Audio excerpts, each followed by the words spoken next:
Reiter, komm geschwind, dich ruft dein King, dich ruft dein King. Stille, stille, Quellen, Quell, und sie macht Arum. Diese Träume wird nicht fallen, sein mir Musen stumm. Frenit, kind sich, sie ist ein Schmeichel, ist vor uns senden Frühling soll der Sonne wie im Herbst abladen. Soll der Quell sich ruhig fließen, still sein und hoch. Mit der Freiheit kommt der Tate, schlaft Kind, mein Schlaf. Wie die Filme, aber breit, wie die Bäume grün bei Nacht, Leichball Freiheit liegt. Auf dein Gesicht, auf dein Gesicht.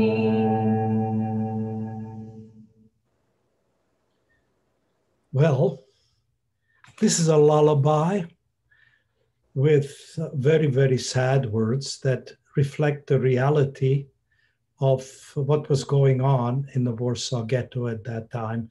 And for our people, Jewish people, throughout Eastern Europe.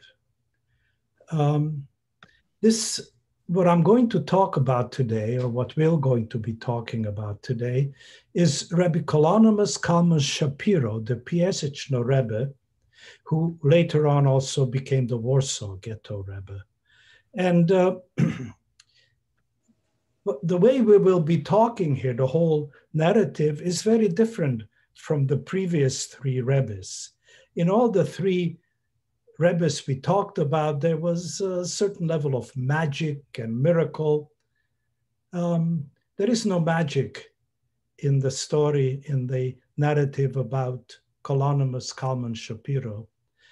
But there is perhaps a miracle. A miracle here is really the ability of humans, people, to prevail under conditions which are just, horrendous, which we cannot even imagine. So for now, we'll just begin sort of at the beginning.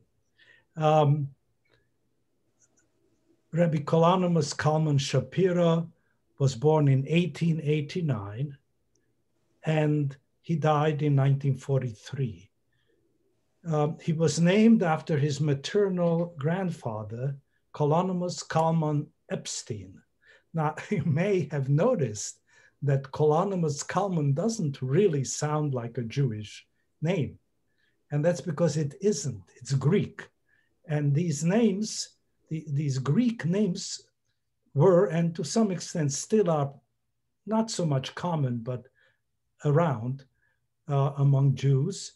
They originate from the Hellenic times, when Palestine and the world where Jews lived was ruled by the Hellenic Empire, and Jews named their children with Greek names. It's sort of a step towards assimilation.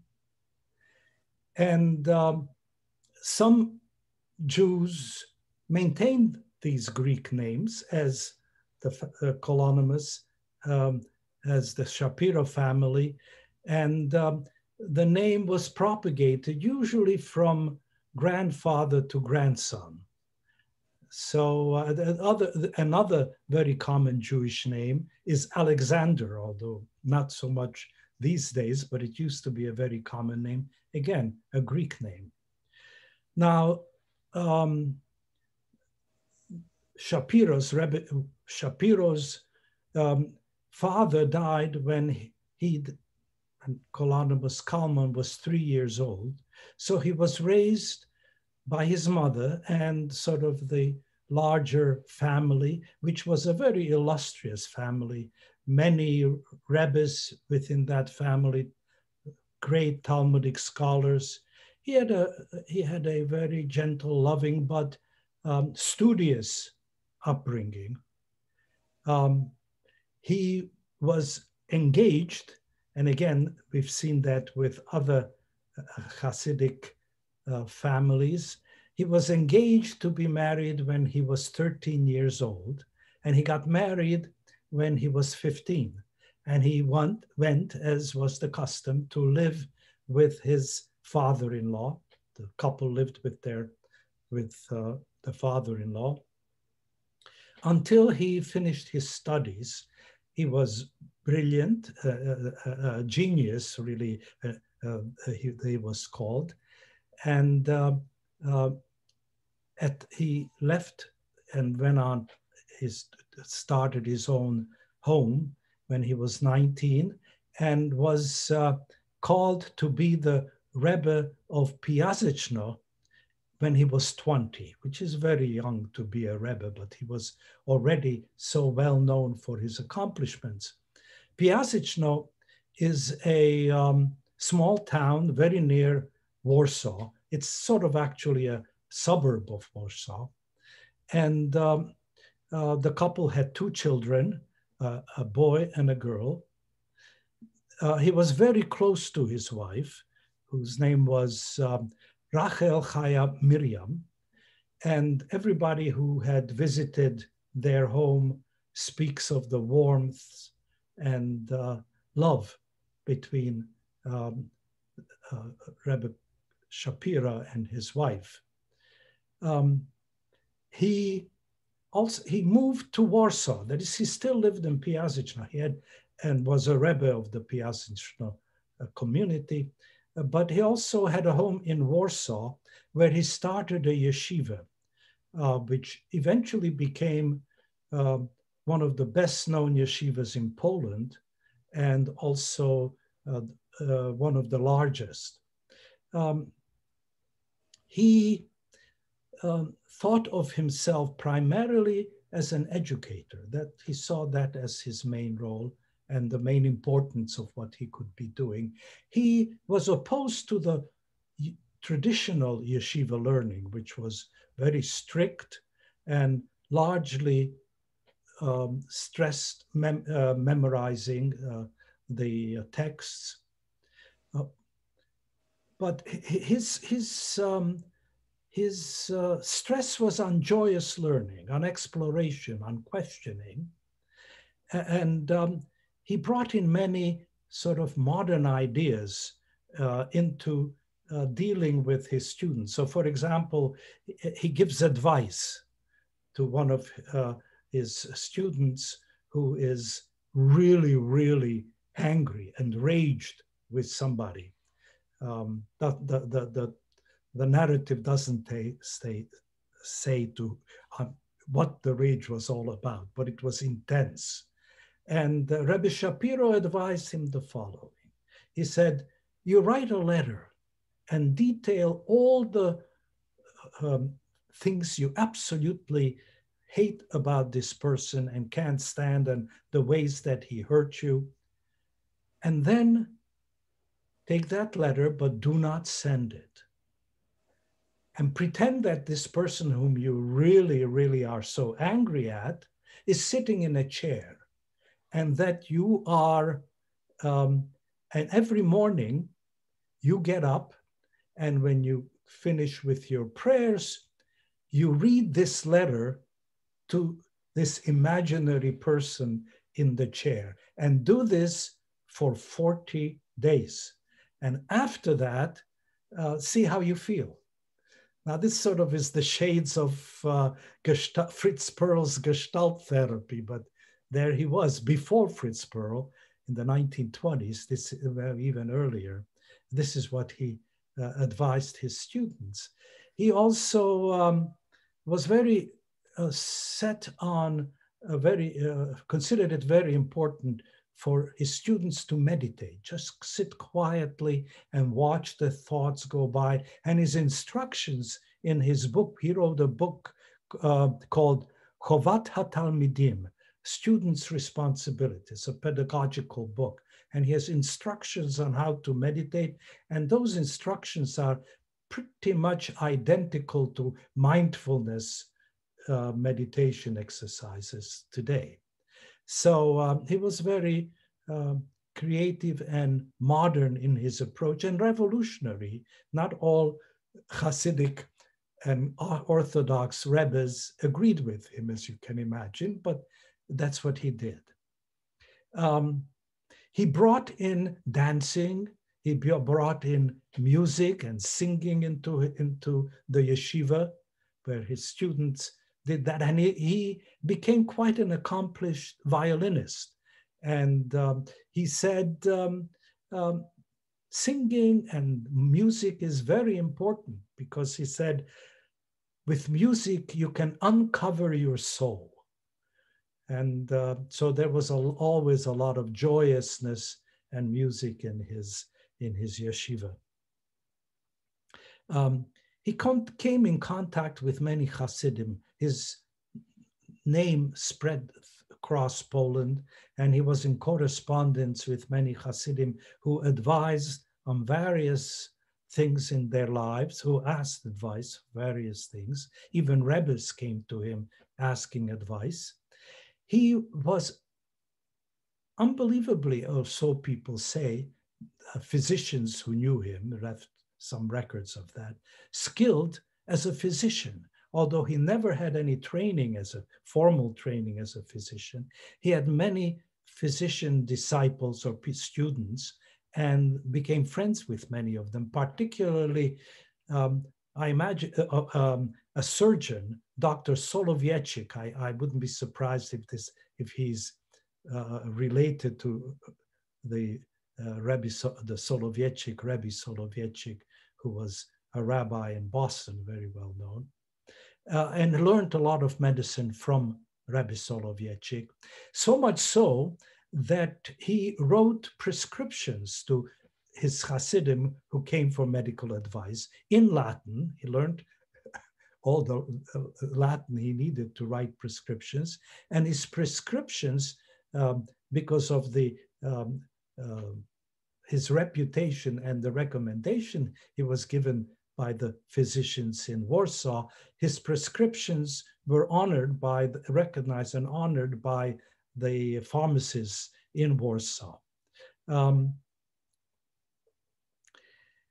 He was also very concerned with the education of the very young, and he set up a cheder for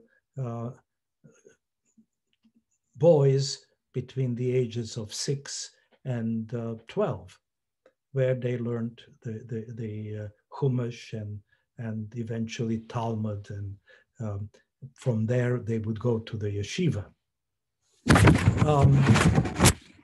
A tragedy struck the Rebbe even before World War II, when in 1937 his wife, Rachel Chaya Miriam, died. This was a big blow to the Rebbe, because as I mentioned earlier, he was very close to his wife.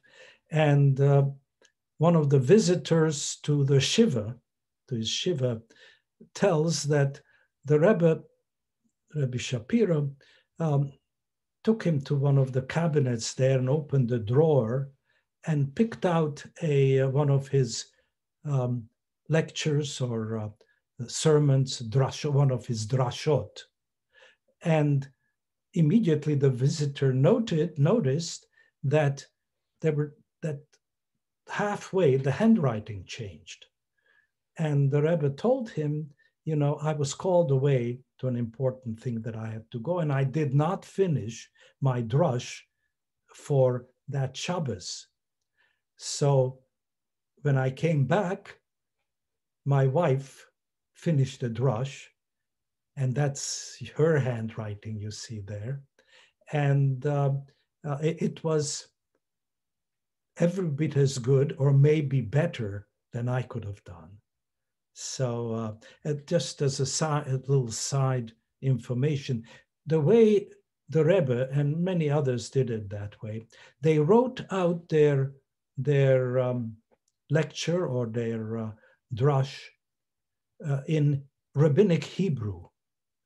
And then when they gave it over to their congregation or students in Yiddish. Sometimes it went the other way. They would, if they weren't their own scribe, as we talked about in previous class, they gave it in Yiddish, and then from memory, their scribe would transcribe it into Hebrew. When World War II started in 1939, the Rebbe was in Warsaw in his home, in the Warsaw home, and his home became the focus from refugees from Piaseczny and other places. So his house was always full of people who were trying to run away from wherever they were because the Germans were mercilessly moving through Poland. On Sukkot 1939, this was already, the war just started in September 1935. So on Sukkot 1939, Friday night, just before Shabbat, the Rebbe received horrible news. His only son, whom he really loved, who was also now a rabbi, Rebbe Elimelech, died of shrapnel wounds, which he received from bombarding German planes, bombs dropped on Warsaw caused, and his son was dead. Now, honoring the Shabbat, the Rebbe said nothing. He continued with the Shabbos, sort of generated joy in himself and didn't even sigh. But when Shabbos was over, he just broke down and he cried and mourned for several days. He couldn't pull it together. But then he had to, and he did. The following day, his daughter-in-law, the wife of Rebbe Elimelech, was also killed. And then his mother died. So this one after another, tragedies like that befell him. And this was not uncommon. This was a period where horrible things were happening. And this was, but people went on and did what they had to do. Now, the oppression of Jews began already in 1939, but the annihilation of Jews began in 1940 in Poland. Throughout all this, from 1939 to 1942, the Rebbe continued to give regular drashot teachings or sermons, but they were combination teachings regularly. He never mentioned Germans. But it was clear when you compare records of what was happening that his drashot were tied to current events that were happening in the ghetto. Now, all the drashot that the Rebbe wrote survived. They're in existence now. And the story of how they came to be, rather how they were not destroyed, is an amazing story in itself.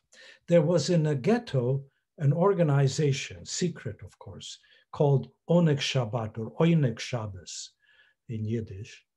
This was a group of writers, newspapermen, and and historians who collected writings, and they themselves wrote, documenting what was happening in the ghetto. And in 1943, as you may know, there was a Warsaw Ghetto uprising. There were already 300,000 Jews were already killed, and from the ghetto. And they put these papers, including Rebbe Shapiro's lectures, which he called on Torah readings from 1938 to 1942, 1939 to 1942.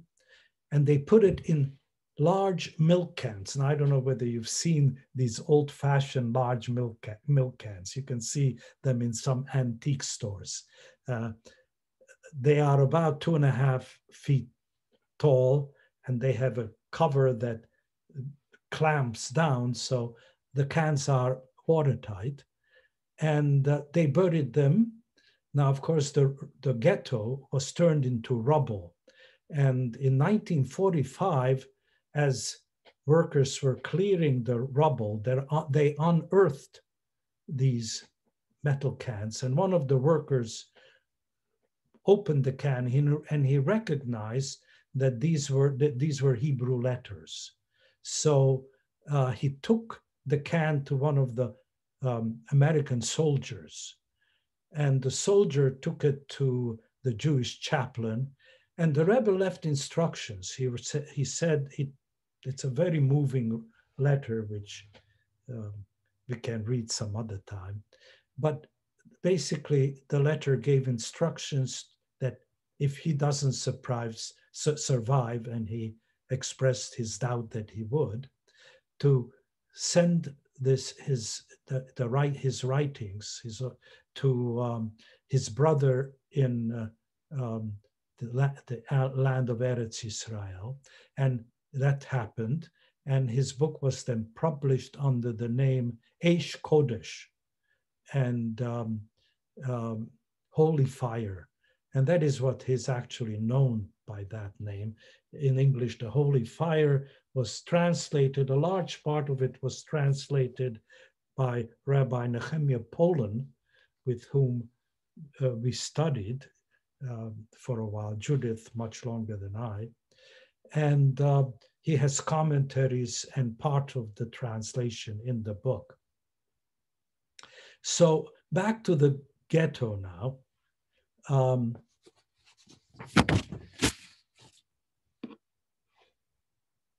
In November 1940, the Germans walled off an area of about 2.5% of the city. It so happens the Rebbe's, where he dwelt, his apartment was in the ghetto area. Into these 2.5% of the city's area, they collected twice the population that lived in the city as a whole. So it was unbelievably crowded. 20 people moved in with the Rebbe. The conditions were just horrible and getting worse. Because of severe overcrowding, the systematic murder of Jews hadn't yet begun, but they were because the Germans were concerned with public opinion, both domestically and in the world as a whole. It's now fairly well documented that the Germans didn't develop their whole theory of killing all the Jews. They developed it gradually. When they looked around and they saw there wasn't all that much of an outcry on what they were doing in their effort to gradually destroy Jews through starvation and disease. Diseases spread very rapidly in the ghetto because of the overcrowding. That's when they began to increase the horror and suffering imposed on Jews. There were about 100 corpses every day. They were on the streets, And every morning the Chevra Kadisha went around and collected the corpses, prepared them for burial, and they were buried in mass graves, that there was nothing else that could be done.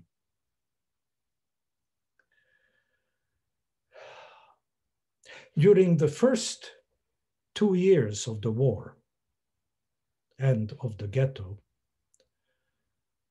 Rabbi Shapiro's drashot show that he was taking, he believed he had the same understanding of what was happening here, of the suffering of the Jews, as most Hasidic Rebbes and ultra-Orthodox Rebbes did. And that is that the suffering of the Jews was a punishment meted out because Jews were assimilating and were falling prey to the modernity that was encroaching their lives, and because of the lack of fervor in the observance of Yiddishkeit, of Jewishness. So this was a punishment. But when the Rebbe Shapiro saw the level of what was going on and the increasing level, he wrote that he examined the history of our people, he says, and what's going on here, the systematic suffering imposed and the murder imposed, was unprecedented in our history, and therefore, and that it could not possibly be a punishment. It could not possibly be due to any sin, that something else was going on here. So he was compelled to restructure his whole belief system, which was a heart-wrenching thing for him. He wrote privately, not in his lecture, about his efforts to re-envision what was going on here.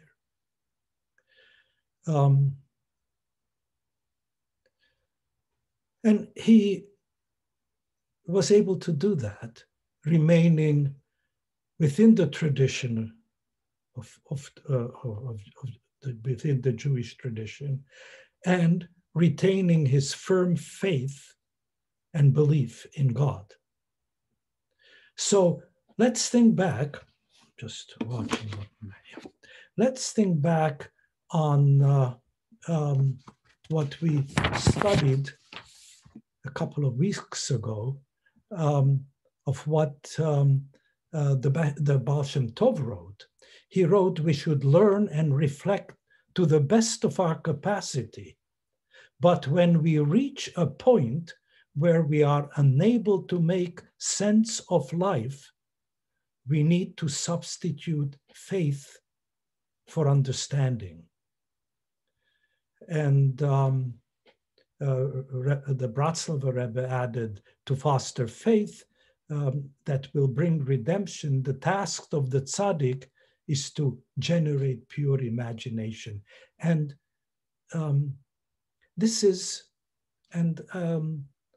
Rabbi Shapiro was successful to do this for himself.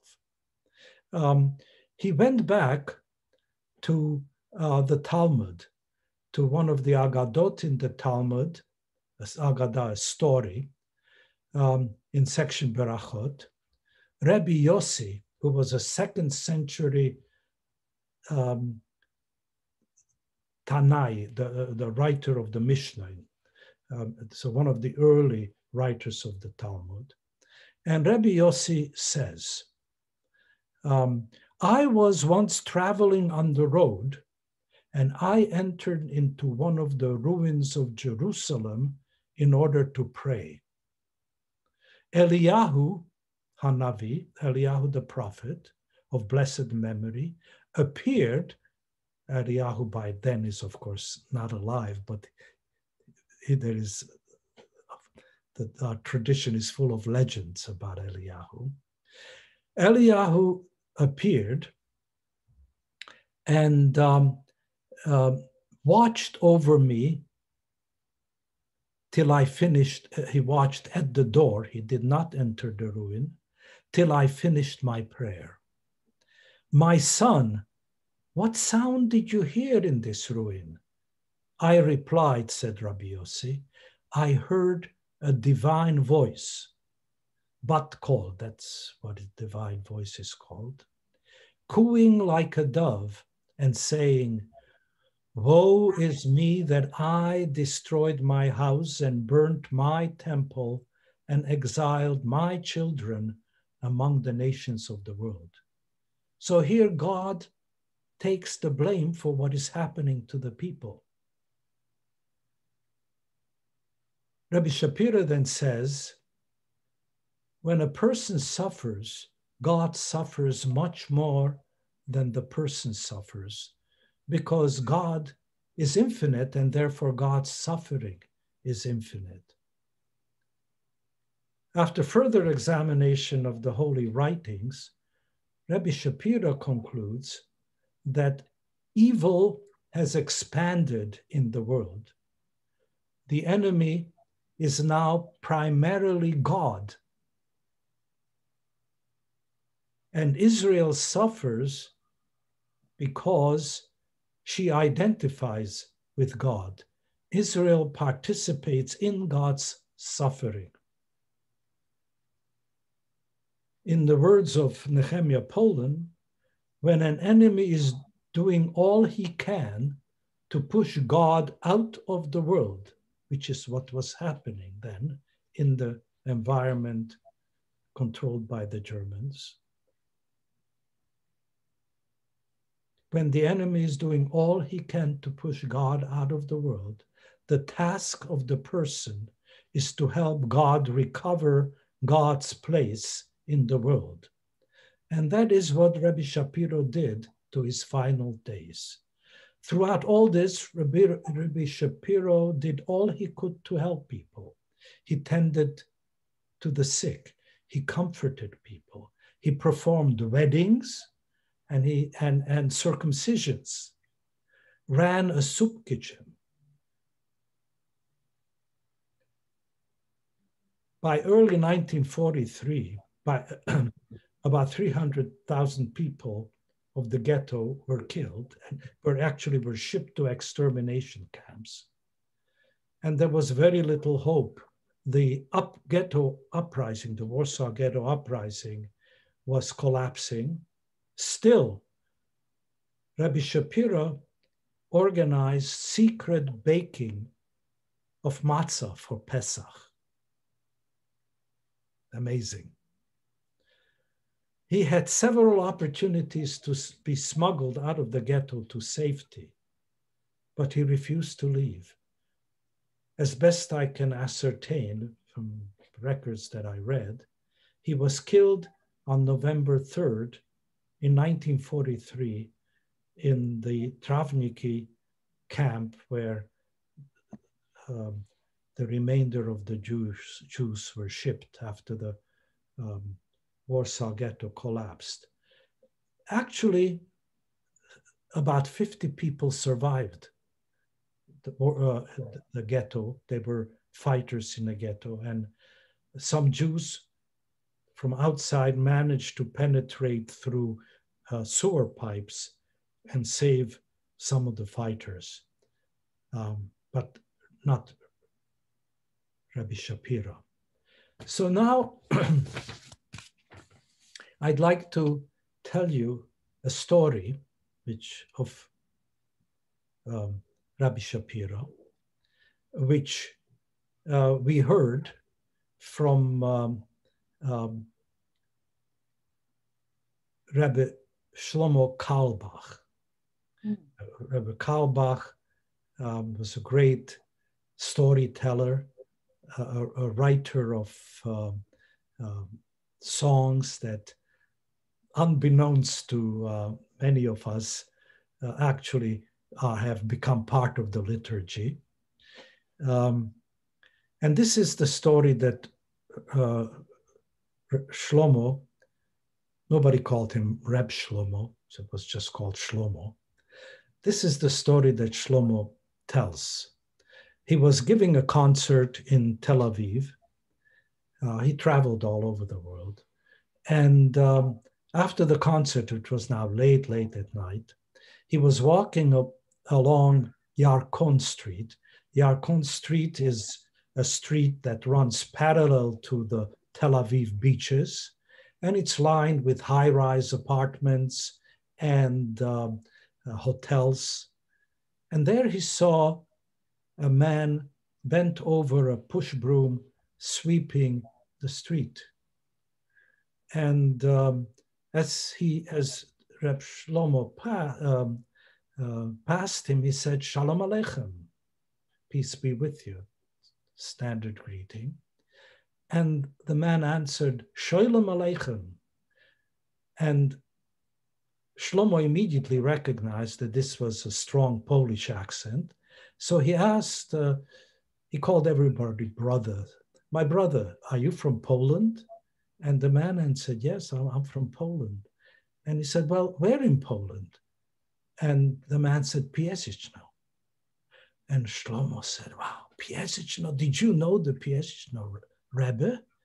And the hunched over man said, "Yes, I did. I was in his cheder for 5 years between 6 and almost 12 years old." And so Shlomo asked him, "Do you remember anything about that?" Well, he said, "Not much. I was 11 when they collected, or almost 12, he said, and they were shipping us to the extermination camps, Auschwitz. And I was a big boy, strong, and I told them I was 17, and they accepted that. And instead of being gassed, I was sent into a work detail in the camp. But I can tell you something about the cheder I went to and the Rebbe. So Shlomo said, "Would you? If you tell me, I'll tell it to wherever I go. I'll tell this story wherever I go." So the man said, "Okay, I will do that." So he went back into the hotel in front of which he was sweeping, washed his hands and face, came out, straightened his tie, buttoned his coat, and started to tell.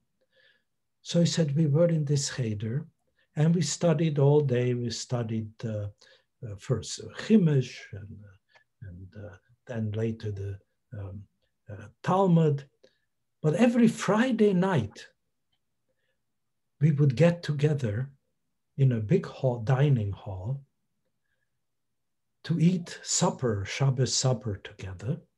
And the Rebbe was always there with us, sitting at the head of the table. And we usually had roast chicken, boiled potato, boiled vegetables, and sometimes for dessert, sponge cake. But that wasn't so special. But what was always special is the drush, the teaching that the Rebbe gave us. It was usually on the Torah portion of that week. And I don't remember any of those. The horror of Auschwitz just pushed all of it out. But I remember one thing. After every drush, just before we were leaving, the Rebbe said, "Kinderlich, my süße Kinderlich, children, my dear children, above all, remember, always do somebody a favor, always do a good deed for somebody." And that's all I remembered, but I can tell you what it did for me. So I was in the concentration in Auschwitz, and I knew my parents were killed, and they were beating us. See, I'm all hunched over. Once a guard hit me in the back, and I could not straighten up after that. And so many times I just didn't want to go on living. starvation, misery everywhere. And I was tempted to end it so many times. It would have been very easy. We had to go out and line for the lineup every morning at 4 o'clock in the morning. And all I had to do was just not go. And they would have come in, the guards, and would have dragged me out from the cot, take me out and shoot me. And that would have been the end. That's what they did. But every time I wanted to do that, I heard the voice of the Rebbe, Kinderlich, above all, do somebody a favor. And you know how many favors you could do in Auschwitz? So in the middle of the night, you would hear somebody softly crying, and I would get up and go to his cot, and I would say, whisper to him, what is happening? And he would tell me, I just found out my child was killed, or I just found out my wife was killed. And I would just sit holding their hand, and that quietened them down, and they would be able to go back to sleep. Or there would be somebody who was just starving and close to dying from starvation. And I would go and try to find a boiled potato or a piece of bread and bring it to him. And in this way, I survived Auschwitz. And then I ended up here in Tel Aviv. And I have nobody. And I come here, have night work here, and I sweep. And so many times I just want to end it. And many times I have walked across the sand of the beach and walked into the ocean and walked deeper and deeper until the water came up to my nose. And all I had to do is take another step and would have been finished. But then somehow in the last moment, I heard the Rebbe's voice, Kinderlich, above all, do somebody a favor. And I would turn around and come back. And you know how many favors you can do for people on the streets of Tel Aviv? And Shlomo wept, he says, and said goodnight to the man, and came back a year later looking for the man, but he found out that he died 2 months earlier. So what do we learn here? Is that it is for each of us individually possible to bring back God into the world by doing good deeds, doing favors to, and restoring humanness into the world we live in. So what time is it now? I have a song by Shlomo Carlebach. It's a 3-minute, again, like the beginning, a 3-minute song.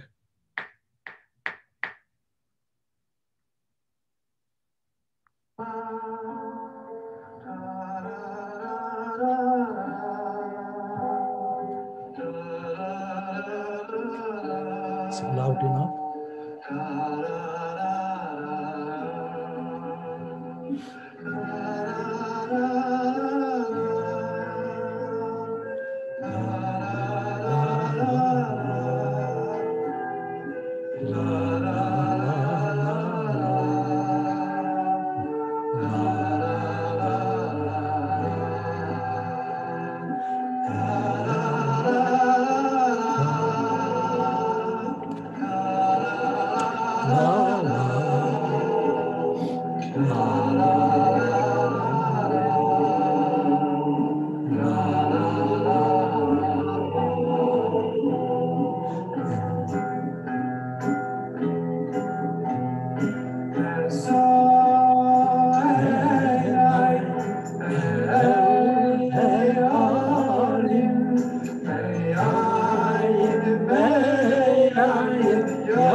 Now, I see everybody is muted except me, and that was not my intention. I'm not a maven on Zoom yet.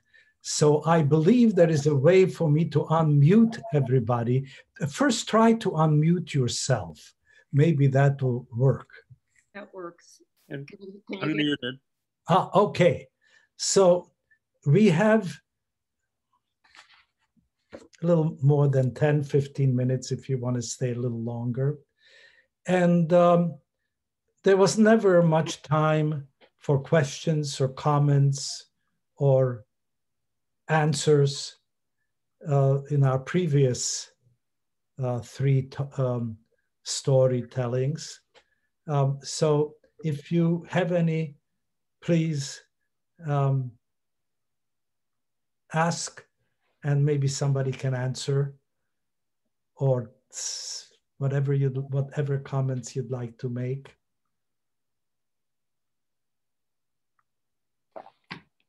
Silence is also good. Well, I have a question. Yes. Can we do this every week for from now on? Yeah. Well, we could, but I think it would work if we took turns. So let's think about that. And each person would say, prepare maybe a story or a comment or a teaching. But I could be convinced to continue with this. It was, for me, every time a very moving experience. And I'm sure it would be for you if you, and it may have been already, but if you prepared, if you delved into one of these lives, it's a deep feeling, it's a deep experience. Well, has this been a fascination of yours for many years, that you've delved into this literature and learned from these masters over years?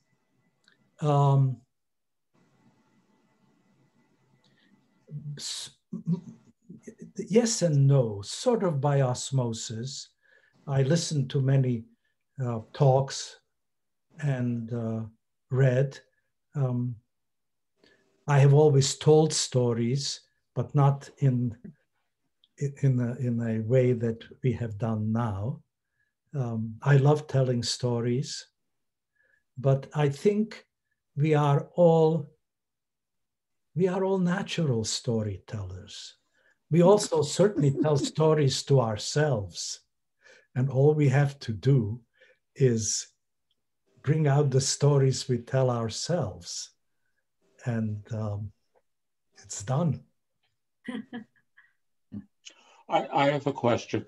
Did the Baal Shem Tov himself start the storytelling tradition among the Hasidim? Did he use storytelling as a way of teaching, as far as you know?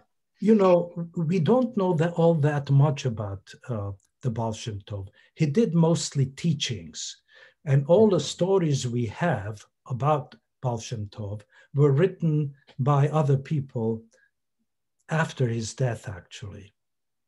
So whether he taught by telling stories, I don't know. Not all Rebbes did.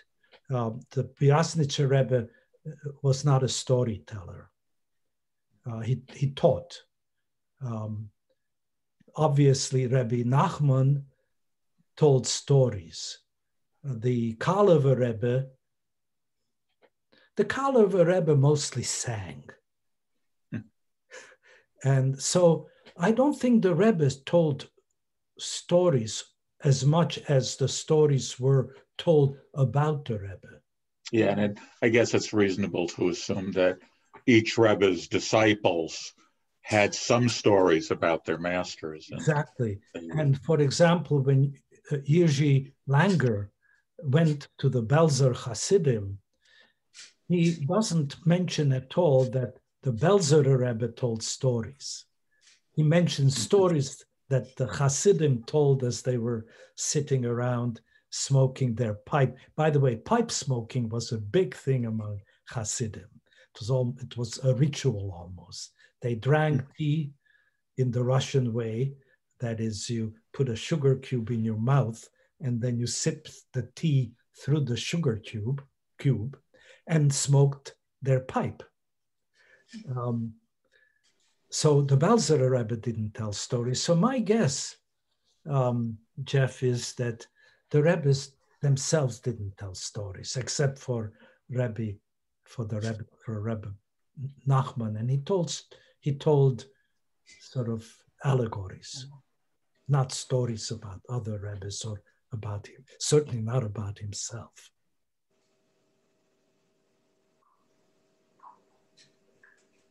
I was thinking the first night when you told us 3 stories, that they were not stories. They didn't have a beginning, a middle, and an end. And it seemed that people always wanted the full story. Well, what happened when? Well, what happened before?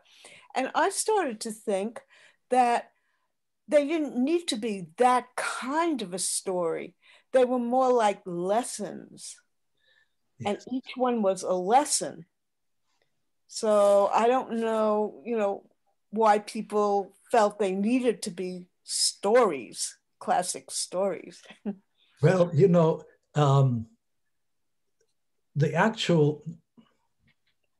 I don't know enough about ancient history. I know that many of our modern stories that we like I'm blocking the name, the Danish stories that were written. Hans Christian Andersen. Yes.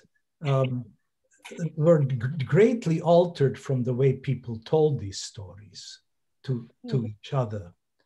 But it would be interesting to look into the history of storytelling. Now, I think you mentioned, Suzanne, that Homer told stories, of course, and I don't know whether they had beginnings and ends. They did, but they were already later stories. They were written down by him, and I don't know how they read before they were written down. So I don't know the answer. But certainly the Chaisidic stories, many of them, just start and we don't know what happens, how it really ends. Or it ends when it ends, maybe the way life does. There's no neat denouement to the story of our lives either in most cases. We are born and it's kind of messy, and then we die and it doesn't have a neat ending. So maybe that's life.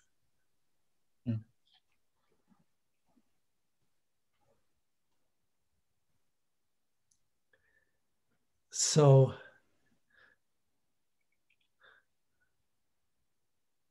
well, I was thinking like one of them, I can't remember which story, I boiled it down to a very simple thing that we tell each other: a stitch in time saves 9.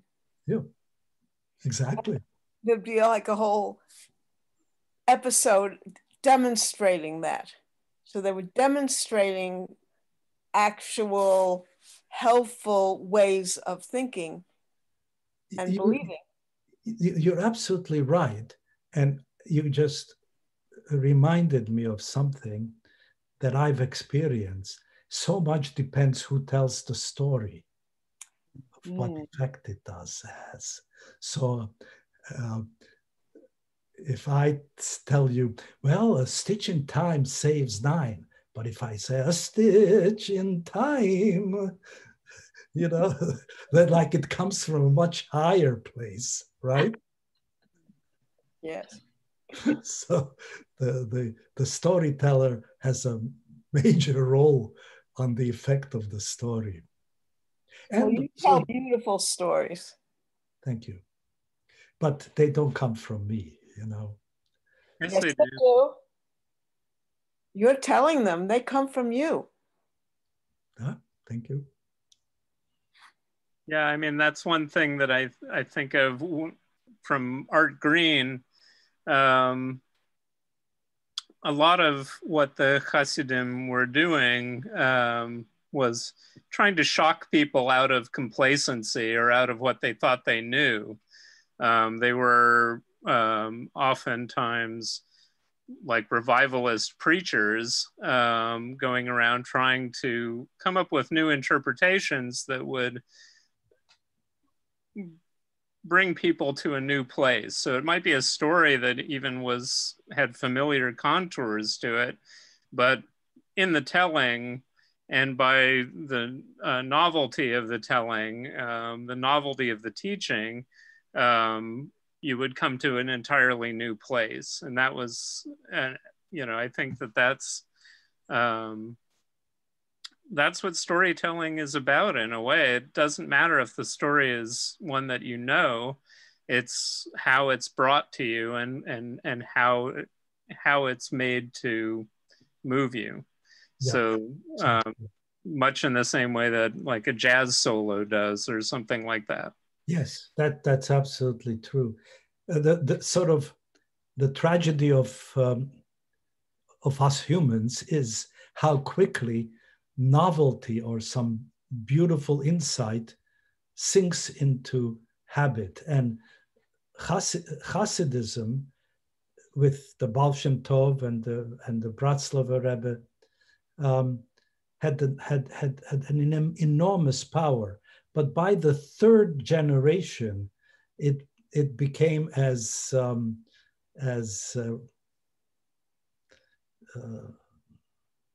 how should I put it, confined and routine and putting to sleep stuff as it had been.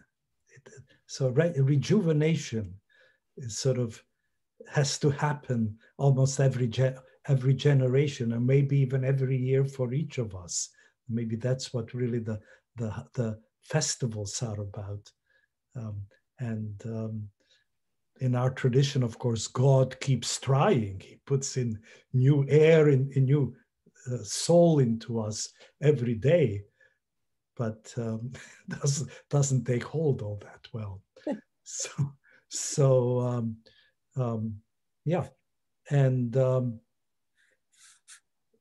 some of the people like Shlomo Carlebach and Zalman Schachter Shalomi were the new generation of sort of neo-Hasidic Jews that made a difference in bringing people back to sort of understanding what this was all about, the rejuvenation of the soul, the looking at the world with new eyes. I always liked Proust's saying, who said, it's not about going to new places or substitute. It's not about telling new stories. It's about seeing old places with new eyes or listening to old stories with new ears. I think that's part of what it is. So any other? Thank you very much. This was really exciting to hear you talk. And those of you who came late,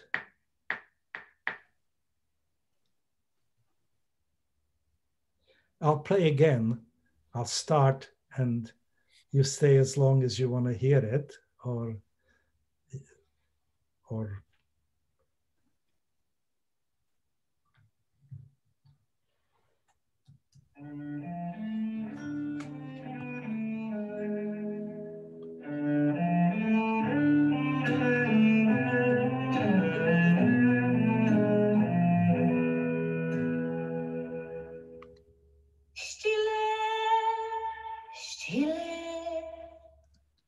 Lang wir schweigen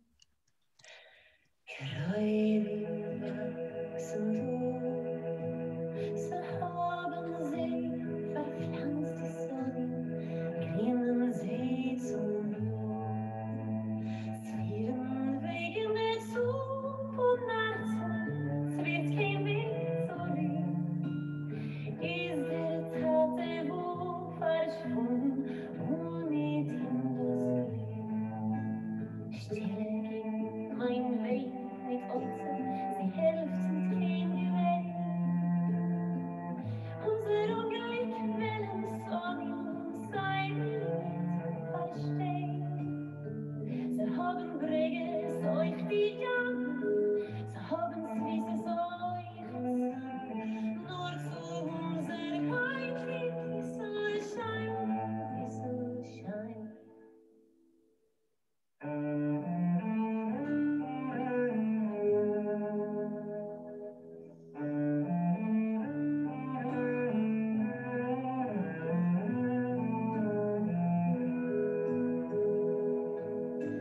Frühling är för länge kom och uns Haus gebrannt. Is det tagit full mit blom und sett Nord i natt. Kallig scheint der Haus abstand, blit in uns der Zeit.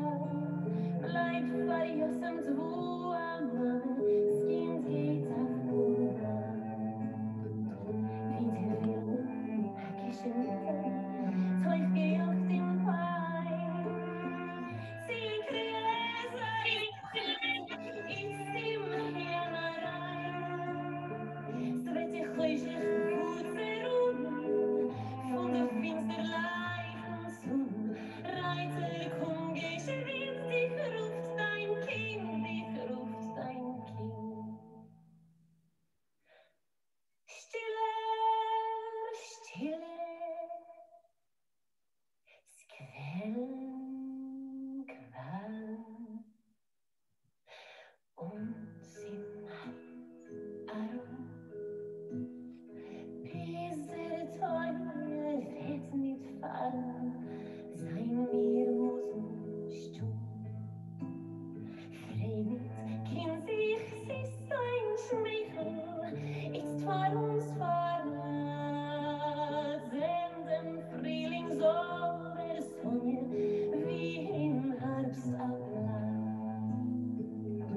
Soll der Qual sich ruhig fließen, stiller sei und hoch. Mit der Freiheit kommt der Tag, schlaft Kind, mein Schlaf. Wie die Filme aber freit, wie die Bäume grün beim leicht bald Freiheit liegt. Auf dein Gesicht, auf dein Gesicht.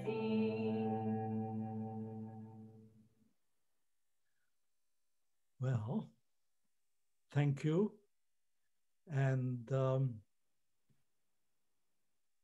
have a wonderful week.